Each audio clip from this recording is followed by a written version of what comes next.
Hello everybody and welcome back to my channel. It's been a hot minute since I've done anything on this channel, as per usual, and it's gonna be probably another hot minute before I do something else again. But today I have a Sims 4 speed build, because even though I kept saying that I hated The Sims 4 and I was like, I'm never gonna play that.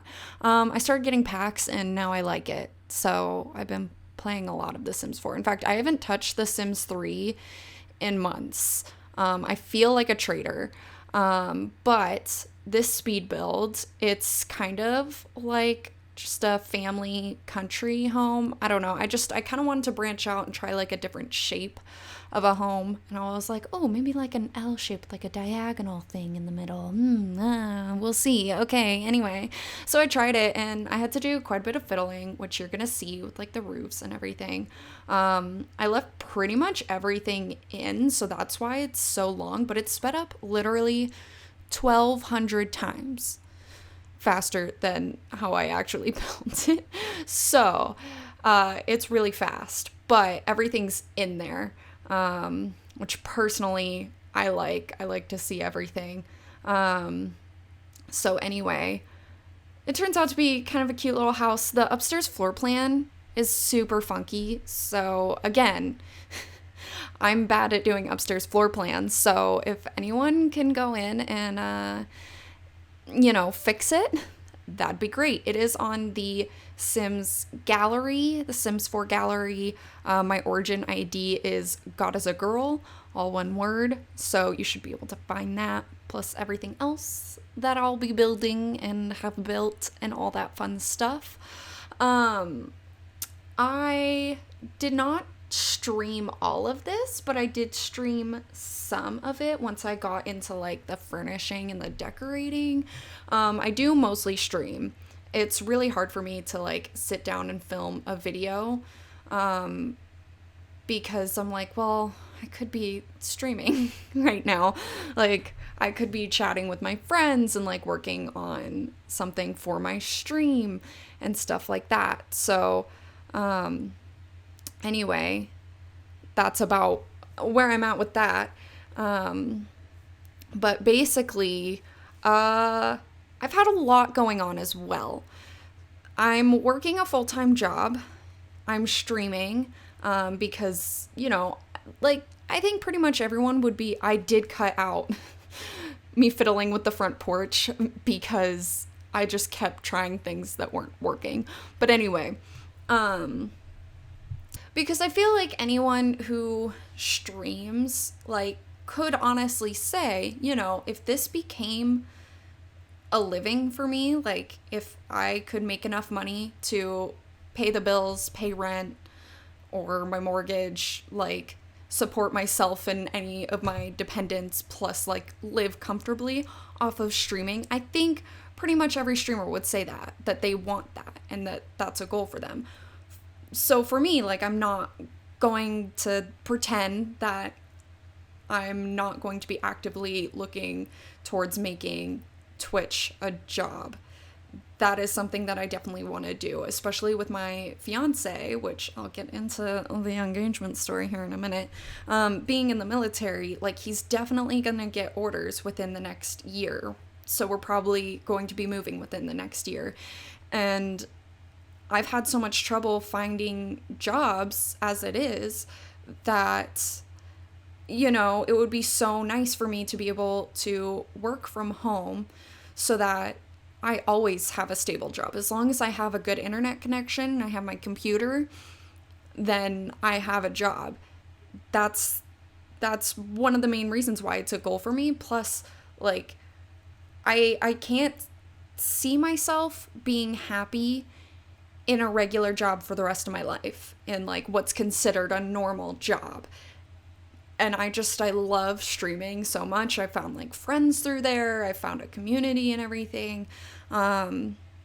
So yeah, I don't know. I love it. And it lets me also use my film degree in a weird way. 'Cause like, I learned about lighting and like camera angles and like editing techniques and stuff like that, and just like general like film ideas and stuff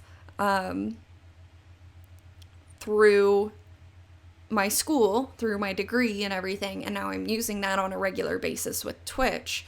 Obviously, it's still slightly different. There's also a performance aspect of it, which, I mean, I studied theater for God knows how long.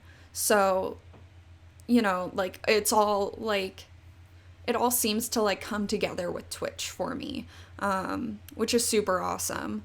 But anyway, so yeah, I am working really hard at, you know, focusing on streaming and stuff when I can. But other than that, I also got, oh my gosh, my Audacity looked like it stopped recording, and I was like, it was just like a little frozen. But anyway, I also got kind of contracted for freelance writing, to write articles about Twitch on a website called failstreams.com. So now I'm writing articles over there. So far, I've only done one. And then the guy said, hey, you can pick your next topic. And I was like, sweet. I have no idea what to write about. So I still have to figure that out so I can write my next article. I did take a 2-week vacation, and I took this vacation from everything. I had time off work, and unfortunately, I hadn't met my 90 days yet. And so it was unpaid time off, which really sucked. I had a very, very small paycheck when I got back from my vacation. I was like, ooh, big yikes. But I took 2 weeks off of work. I took that time off of being an admin for a larger hamster group that I'm an admin for, which, like, was super nice because I was getting a ton of people who were private messaging me with questions, and I was like, you can be posting this in the group though, and not direct messaging me. I got a few while I was on vacation. I was like, per my announcement, don't message me while I'm on vacation. And they were like, oh, I forgot, which, like, is fine. It's understandable that you guys forgot, but, like, not you guys, but that they forgot. But at the same time, they should have been posting that stuff on the group anyway, because other people probably also had those same questions. And there's other people in the group who could have responded faster than I could have, especially because my phone is a piece of crap, and, like, the battery dies so fast, it's super annoying. So, like, I try to, if I don't know if I'm going to have a chance to charge my phone anytime soon, then I won't be on it very much unless I absolutely need it, because I get anxiety if my, like, phone dies, or if I don't have my phone when I'm, like, out in the world, because I'm like, that's gonna be the day that I get murdered. Even, like, in my home, if I go to the bathroom, even with, like, Chris home, I will take my phone to the bathroom, because I'm like, you never know when somebody's just gonna break down your door in the middle of the day. So, you know, I need my phone on me so I can call 911, you know what I mean? Anyway, I get anxiety. I watch too much Law and Order SVU. Oops. But anyway, so yeah, just a lot going on. Let me tell my engagement story, because I'm still, like, just absolutely amazed. I mean, Chris and I had been talking about it for forever. The day we met, we also consider our anniversary right now, which is March 24th, 2018. So we haven't even been together for a year and a half yet. But, like, when you know, you know. It sounds so cheesy and probably really, actually, I know it's really annoying if you haven't experienced that yet, because when I was younger, I was like, I don't like that. How do you know when you know? Like, what? That doesn't make any sense. Like, how do you know that you know? If you know when you know, like, it doesn't make any sense. Anyway, but, like, it's so true. And so, like, obviously, Chris and I have had, you know, our ups and downs, but it always came back to the fact that we loved each other, and everything just always fit together so well between us. And, you know, so we always talked about it, especially with the fact that he is in the military, and there are certain instances where if he gets orders overseas to like Korea or something, I would not be able to go with him unless we were married. And so we were always kind of talking about that, where we were like, okay, yeah, I mean, if it comes down to that, like, we would get married. And we've been talking that way for months now. So since before our 1-year anniversary, that's how we were talking. And then for our anniversary, Chris took us to San Francisco, which was super nice. And so it was like pretty much a 4-day trip, because we flew into San Francisco on Friday and then flew out on Monday. And I mean, it was pretty packed, but it was like a good kind of packed for a trip. Didn't get to see Alcatraz, so I'm a little disappointed in that, but that's my fault because I didn't even think about Alcatraz until it was like too late to buy tickets and they were all sold out. But anyway, the Saturday night that we were there, we were in the hotel room and we were getting schmammered. And Chris started saying something, or he said something about like how he had a surprise for me the next day, and I was like, oh, I think he's gonna propose. Maybe that's why he wanted to take me on such like a kind of a crazy trip, like just a 4-day weekend to San Francisco for our anniversary. Like, but that's also just the kind of person that he is. And so I like texted my best friend and I was like, I think he's gonna propose tomorrow. And then like I kind of forgot about it all the next day and it didn't happen. All of that build up for it didn't happen. But anyway, so like I had this inkling since April that he was gonna propose, and then he really wanted to. We started like talking about the idea of this past vacation of going to the East Coast. For months, we've had that idea because his aunt and uncle, who are pretty much like his parents, that's just the kind of relationship that they have.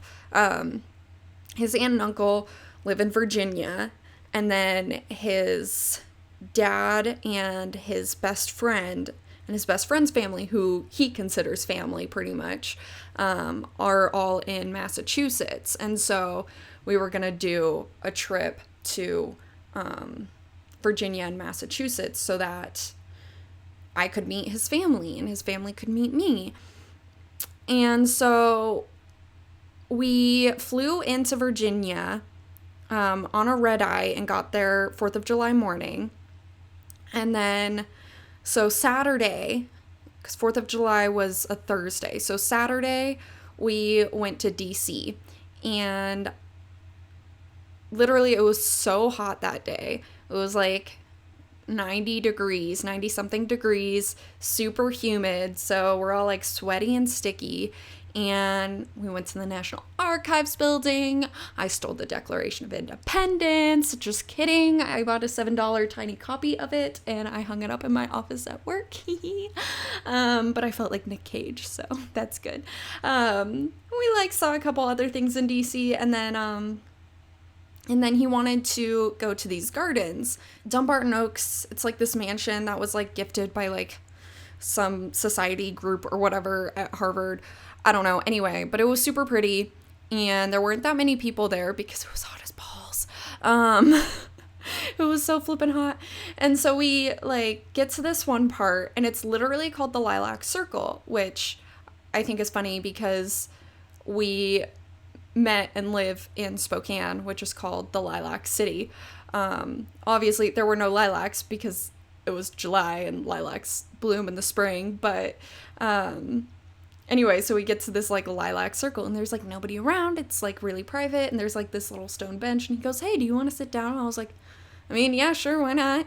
And so we sit down, and I'm quite literally slapping my sweaty thighs, and I'm going, I'm sticky. And then he lays down, and then I look down, and he's on one knee. He's just on one knee, and he's like, you could marry me, like responding to something I had said before, but neither Chris or I remember what it was that he said, or you could marry me too. But I think it had something to do with like lilacs, because we were in the lilac circle. I don't know. Anyway, I'm slapping my sweaty thighs and I'm saying, I'm sticky, I'm sticky. And then he's on one knee saying, you could marry me. And I was like, yeah. Well, actually, I had forgotten to say yes. I just like went in for a kiss because I was like overcome with like shock and just happiness. And he goes, is that a yes? I was like, yes, it's a yes. Kiss me. So it turned out like super amazing because like even though we had been talking about like the idea of marriage and like always kind of knew that that was the road we were heading down, it was really, really nice that it didn't happen, that he didn't get orders before he got the chance to propose in a way that he felt comfortable and natural, especially within our relationship, because we wouldn't want it to be like, oh, I got orders, let's go to the courthouse and get hitched. You know what I mean? It's not quite as like personal and emotional that way. But so yeah, anyway, it was just super nice that we could do it that way and everything. Anyway, but yeah, so it was a good time. I got engaged in Washington, D.C. And it was super amazing, and I'm super happy. But yeah, so right now the plan is probably we're gonna do a courthouse thing sooner rather than later, sign the papers, so that way if he gets orders, the military will pay for me to go with him. They'll literally pay and move all of our stuff for us. So that's super exciting. But that's not why I'm marrying him. I'm also marrying him because, like, I love him or whatever. I'm gonna want to spend the rest of my life with him. Anyway. I didn't mean to make this a cheesy, sappy voiceover. But yeah, and then probably have a ceremony, like, later next year. So it'll be a good time. I'm super excited. I've already started looking at, like, wedding stuff.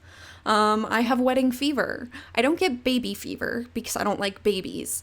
And I have a fear of pregnancy, but I have wedding fever, and that's a good time. And then, yeah, in other news, something else major that's happened recently is that my hamster, she was my second hamster. She just passed away a few days ago, which I kind of knew it was coming. She was, I think, 1 year and 9 months old, because she was 9 months old when I got her, and that was 1 year ago, pretty much. So, it's an okay lifespan for a hamster. They generally say, like, average is, like, 1.5 years to 3 years for a hamster's lifespan. I was her third owner, so I don't know, what she was fed, how she was treated, what kind of bedding or anything like that. Like, I don't know what went on before I had her. So it's hard to say if, like, she even had safe bedding. Like, there could have already been damage done that is, like, irreparable, that I just could never have known about.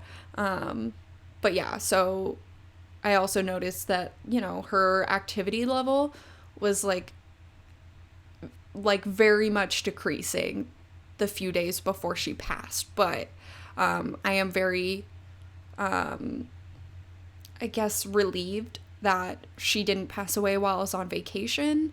I feel like that would have been the worst scenario, because I wouldn't have been able to be here to really say goodbye. Because obviously you're not gonna, like, leave a decaying hamster in your home while you're gone. So I would have had to have my best friend, who was watching her and my cat, get this hamster cremated, which, and, like, also it would have been my best friend probably, or one of Chris's coworkers who was watching the dog, that would have found her, and that just would have been, like, very traumatic and not a good time for people who are like, these aren't even my pets, and they don't really have a connection to this hamster. And most people, it's a lot harder to be connected to be like emotionally connected to a hamster, even if it's yours or not. You know, some people are just very much like cats, dogs. Those are the only kinds of pets that are worth having, which, like, that's fine. That's your opinion. But, like, for me, I love hamsters. I think they're super fascinating creatures. And anyway, I'm super honored to have given Emma a better life while I could, and to give her the love and attention she deserved. So yeah, she lived a good life. I had to take her to the vet a lot in the past 6 months for an abscess tooth that caused an eye infection, and then she still had an eye infection, and up until she died, and I wasn't able to fully get rid of it, which is heartbreaking that, you know, she died still with an eye infection, but, you know, it's just the way things are sometimes. So yeah, I think a lot of people are expecting me to be more upset about it than I actually am, which sounds really bad, but I think it's hard because, like, I knew it was coming when she passed away, and when my first hamster passed away in September, I had no idea. I thought I was doing everything right and everything. It was just like one night he was acting a little funny, and then the next morning he was gone. So it was like a shock, and I had only had him for 5 months. I think he was only 9 months old when he passed away. And I also just felt more connected to him, and I think part of that is that he was a Syrian hamster, which pet stores call teddy bear hamsters, because they think it's cute and they'll sell better, but they're Syrians. And then Emma was a Russian Campbell's dwarf. And, oh, my dog's barking. So yeah, I feel like it's harder, it was harder to connect with her because it was harder to tame her. In fact, she really wasn't ever fully tamed until I had to give her medicine quite a bit. I was giving her eye drops and painkillers, and the eye drops were 3 times a day and the painkillers were once a day, for a couple weeks. And then I was constantly checking on her and all that when she had her, with the initial eye infection back in February. And I think that's what, like, really got her to be more comfortable with me, and be easier to handle. But with Tiberius, like, he was pretty sweet right off the bat. Like, it didn't take too long to tame him. It was just, like, kind of a trust thing where he was, like, a little bit nervous. But then once we got past that, and once he learned that I wasn't going to hurt him, he was a really good hamster. And so when he passed away, it came as more of a shock. And so when Emma passed, I don't know, like, I knew it was happening. Like, the initial shock of her passing was a lot harder, I think. Or not harder than Tiberius's, but it was harder than the rest of the grieving process so far with Emma. So, I don't know. I'm also really weird when it comes to, like, grief, because I can talk about it so plainly like this, but the moment that I, like, actually let myself, like, truly think about it, that's when I, like, actually can get upset. Whereas, you know, some people just talking about it like this, they let those emotions in, which is fine. Like, everybody deals with grief in a different way. It's just the way I do is, like, I try to, like, organize it. I have, like, episodes of grief so that way I can deal with it, and then I have some time apart from my grief to, like, be a normal human and not let it, like, affect my life, I guess. Not let it, like, damage my productivity and my responsibilities. Which is, it's just how I am. Like, when it comes to things going wrong, I immediately think of what's the best way to handle this to, like, still sustain myself and still be on the right track for things, I guess. I don't know. It's like it's weird to like try to put this into words, but yeah, anyway. So I do still need to clean out her tank. And I assume that's going to be kind of hard. So we'll see. And then I am going to go through my hamster supplies and see what I'm willing to part with and try to figure out kind of how I want to get rid of it, because I would prefer to like just, basically donate it to someone or gift it to somebody who is actually trying to better their hamster care and could really, benefit from it. Or like there's a small animal rescue nearby that I would love to support. So like donating supplies, like I think that would be great and would be really beneficial to them. So, something like that. I'm not going to try to like take, stuff back to the store to get my money back. I'm not going to try to like sell it just on like Craigslist or Facebook marketplace just to try to like get what money I can out of it, because that's like, when it comes to hamsters, all I want to do is help people have the best hamster care personally, because I love them so much, and they deserve it. And it's not fair that pet stores can get away with how much bad care, bad information they put out there, and how much, bad products that they label as safe that are actually deadly. Like the fact that they have products that are known to kill this type of animal and they market as safe for those animals is still like astounding to me. But anyway, I'm not going to get more into this, because actually I did want to talk about another project that I was thinking about starting, which is a podcast about hamster care, which I would probably record. Like, I would do it on stream on Twitch, and then I could also post the podcast on YouTube, so that way, people always have access to it, and just try to, get people talking and thinking about hamster care, because it's something that I've done a lot of research on.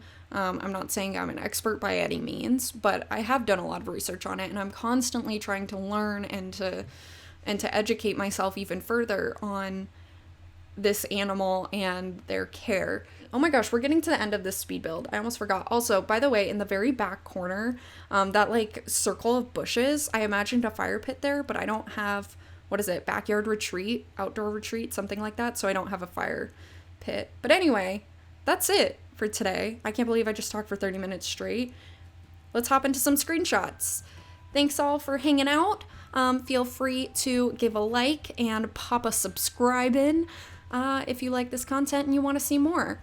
Anyway, thank you all for joining, and have a great day.